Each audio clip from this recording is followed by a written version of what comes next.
Hi, வணக்கம். நான் தான் சிவா பேசுகிறேன். எல்லோரும் எப்படி இருக்கீங்க? நான் நல்லா இருக்கேன். இன்றைக்கி தான் முதல்ல ஒரு யூடியூப் சேனல் ஸ்டார்ட் பண்ணுறேன். பிளாக் பேப்பர், நம்ம சேனலோட பேர் பிளாக் பேப்பர். ஓகேங்களா? மேக்ஸிமம் என்னால் என்ன தர முடியுமோ நான் தரேன். இதுக்கு எனக்கு பெருசாக எக்ஸ்பீரியன்ஸ்லாம் கிடையாது. இது என்னால் எவ்வளோ முடியுமோ அவ்வளோ முயற்சி பண்ணுறேன் கொடுக்கறதுக்கு. அது எது வந்தாலும் நீங்கள் எனக்கு கொஞ்சம் கூட சப்போர்ட் பண்ணுங்கள். என்னால் முடிஞ்ச நான் பெஸ்ட்டு கொடுக்குறேன். சரிங்களா? ஓகே. இன்றைக்கி ஃபஸ்ட் டைம் ஒரு ஸ்வீட்டோட நம்ம ஸ்டார்ட் பண்ண போகிறோம் இந்த சேனலை. ஸோ நம்ம ஒரு ஸ்வீட் பண்ணலாம், ஸ்வீட்டாக. ஓகேவா? ஓகே, வாங்க வீடியோக்குள்ளே போகலாம்.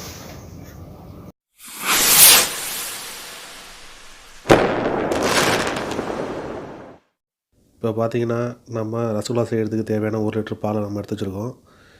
இதை இப்போ நம்ம காய்ச்சணும். நம்ம நல்லா பொங்கி கொஞ்சம் திக்காகிற வரைக்கும் கொஞ்சம் காய்ச்சணும். இதை இப்போ பார்த்திங்கன்னா பொங்குது பால். கொஞ்சம் பொங்கி கொஞ்சம் கொதிக்கிற வரைக்கும் காய்ச்ச வேண்டியதான். அது நீங்கள் பார்த்துக்கணும். இப்போ பொங்கிடுச்சு, பால் பொங்கிடுச்சு. சரிங்களா? இன்னும் கொஞ்சம் நேரம் அதை நம்ம நல்லா காய்ச்சி எடுத்துட வேண்டியதான். இப்போ நல்லா காய்ச்சி எடுத்துகிட்டு அதுக்குள்ளே நம்ம எலுமிச்சம்பழம் ஒரு எலுமிச்சம்பழத்தை முழுசாக பிழிஞ்சு விட போகிறோம். இப்போ எலுமிச்சம்பழம் நம்ம நறுக்கி வச்சுருக்கோம். அதை இப்போ நம்ம பிழிஞ்சு விட்டுற வேண்டியதான். அதில் நான் கொஞ்சம் அவசரப்பட்டு அதை சரியாக அந்த விதையை எடுக்காமல் பிழிஞ்சு விட்டேன். அதனால் நீங்களும் அதே தப்பு பண்ணாதீங்க. பிழிஞ்சு அந்த விதையெல்லாம் எடுத்துகிட்டு அந்த 2 வெட்டிருக்க ஒரு எலுமிச்சம்பழத்தை முழுசாக பிழிஞ்சு விட்டுருங்க. சரிங்களா? இந்த மாதிரி பிழிஞ்சு விட்டிங்கன்னா அது கொஞ்சம் நேரத்தில் தெரிய ஆரம்பிக்கும். ஒரு எலுமிச்சம்பழம் போதும், அது நல்லா ஃப்ரீயாக நல்லா தான் இருக்குது. இப்படி பிழிஞ்சு விட்டிங்கன்னா இப்போ அந்த விதையெல்லாம் எடுத்துருங்க. நான் இந்த மாதிரி செய்யாதீங்க. வடிகட்டிட்டு அது சாரம் மட்டும் ஊற்றினா போதும். இப்போ தெரிய ஆரம்பிக்குது. பார்த்திங்கன்னா தெரியும் உங்களுக்கு.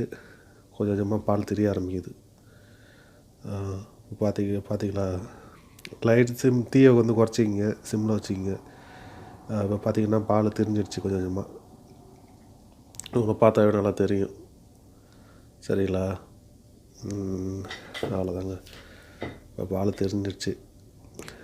பார்த்திங்கன்னா தெரியும் பாருங்கள். இந்த மாதிரி தெரிஞ்ச பிறகு அடுப்பை ஆஃப் பண்ணிவிட்டு அதை நம்ம தண்ணியை வடிகட்டிட்டு அந்த இதை மட்டும் எடுத்துக்க வேண்டியதான். தெரிஞ்ச இதை மட்டும் எடுத்துக்கிட்டு அதுக்கு அடுத்தது நம்ம ஒரு இதில் பேன்லேயோ இல்லை ஒரு பாத்திரத்தை எடுத்துக்கிட்டு அதில் கொஞ்சம் தண்ணி ஊற்றி தேவையான அளவு சர்க்கரை. நான் இதுக்கு 1/4 கிலோ சர்க்கரை எடுத்துருக்கேன். 1/4 கிலோ அவரோட அவசியம் ஒரு 200 கிராம் கூட போதும். அதை எடுத்து இந்த மாதிரி தண்ணியில் போட்டு லைட்டாக கொதிக்க வச்சு கொஞ்சம் நல்லா சூடான பிறகு நம்ம எடுத்து இது பண்ணி வச்சுருக்கோம். பார்த்திங்களா? அதை நல்லா புழிஞ்சு, இதை பார்த்திங்கன்னா நமக்கு தெரியும், புழிஞ்சு நல்லா இது பண்ணி வச்சுருக்கோம்.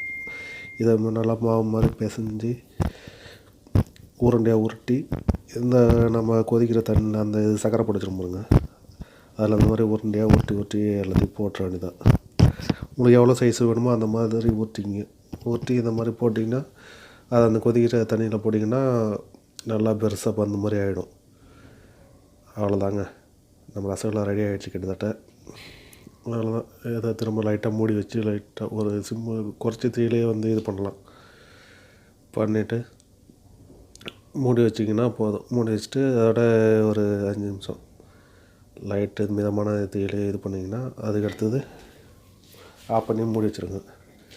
திரும்ப ஒரு 1/2 மணி நேரம் இல்லை 1 மணி நேரம் கழித்து எடுத்து பார்த்திங்கன்னா அப்படி இருக்கும். எடுத்து சாப்பிட்டு பார்த்திங்கன்னா நல்லா வேறு லெவலில் டேஸ்ட்டில் இருக்கும். அவ்வளோதாங்க இன்றைக்கி. ஸோ அவ்வளோதான் ஃப்ரெண்ட்ஸ்.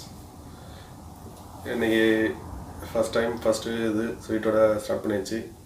இந்த ஸ்வீட்டு கண்டிப்பாக உங்களுக்கு பிடிக்கும்னு நினைக்கிறேன். இந்த இது உங்களுக்கு பிடிச்சிருந்தா கண்டிப்பாக லைக் பண்ணுங்கள், உங்களோட ஃப்ரெண்ட்ஸுக்கு ஷேர் பண்ணுங்கள். மறக்காமல் நம்ம சேனலுக்கு சப்ஸ்கிரைப் பண்ணுங்கள். ஓகேங்களா? மீண்டும் அடுத்த ஒரு வீடியோவில் உங்களை நல்ல ஒரு டிஷ்ஷோட சந்திக்கிறேன். அதுவரை உங்களிடம் விடைபெறுவது உங்கள் அன்பு நண்பன் சிவா. Good bye.